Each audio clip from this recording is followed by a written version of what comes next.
이재명 당대표 구속영장 청구에 대한 입장입니다.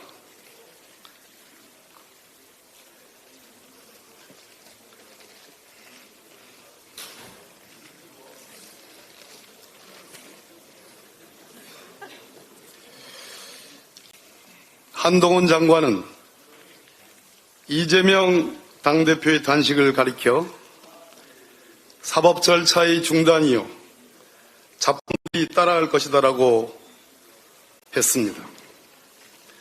우리 헌법과 법률은 자기부재 거부특권, 진술거부권, 변호인의 조력을 받을 권리, 검사와의 무기 대등의 원칙을 천명하고 있습니다.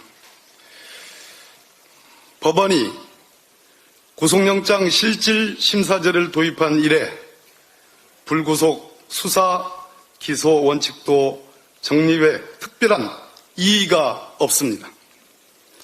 검사의 공익 대표자적 지위, 객관 의무, 인권 보호자로서의 지위 등에 비추어 수사는 적법 절차를 지켜야 되고 인권을 보호해야 하며 과잉 금지 원칙도 준수되어야 마땅합니다.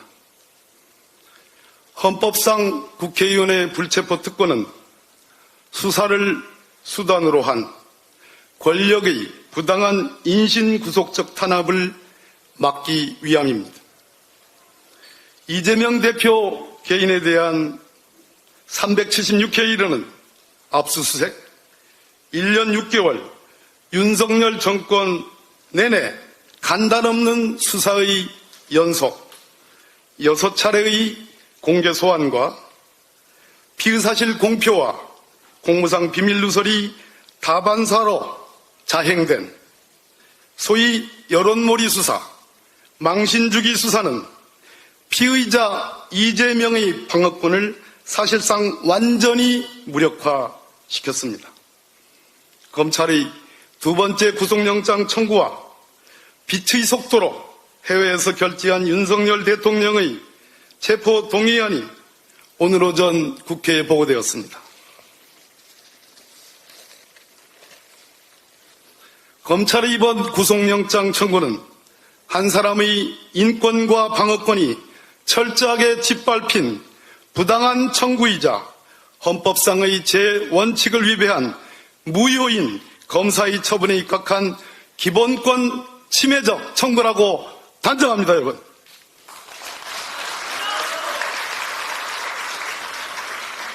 불구속 수사와 기소도 엄연한 사법 절차의 일환임에도 사법 절차의 중단이라는 잡스러운 규정을 입에 담은 한동훈 장관의 말이 곧 부당한 영장 청구이고 정치 수사임을 그대로 상징합니다. 이번 영장 내용을 보면 백현동 건에 대하여 1,300여 원의 이익을 준 사건이라 하면서도 성남시청 공무원 정진상 실장 누구도 뇌물 요구 약속조차도 법률로 의율하지 못했습니다. 즉 맨입으로 그 특혜를 주었다는 허무맹랑한 주장입니다. 2014년 초반 정진상과 김인섭이 수도 없이 통신하고 교신했다던 그렇게 가까운 사이라고 영장은 기재되어 있으나 2014년 12월에 성남시가 용도 변경을 불허한 처분에 대해서는 합리적으로 아무런 설명조차도 하지 못하고 있습니다.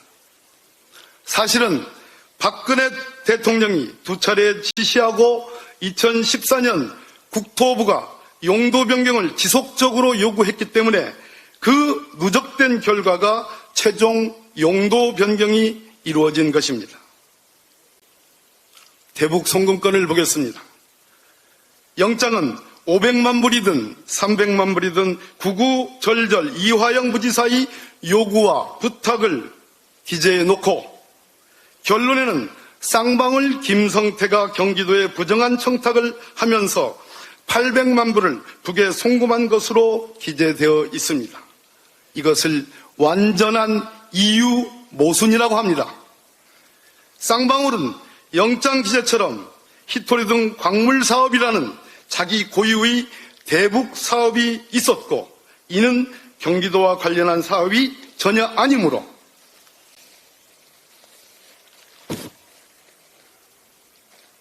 경기도가 어떠한 처분 권한이 없습니다.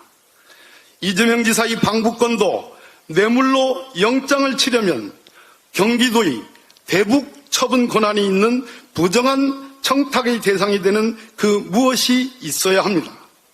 스마트밤 사업은 경기도가 추진 불가능하다는 판단을 했다고 영장에 버젓이 기재되어 있습니다. 그런데 오히려 방북이 되도록 잘 부탁한다는 300만 불이라는 것 아닙니까?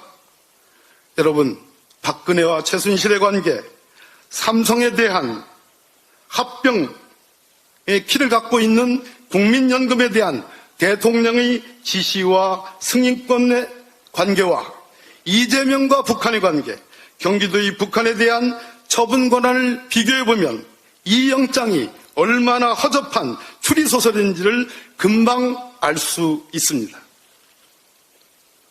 이재명 대표의 증거인멸 염려편도 가관입니다.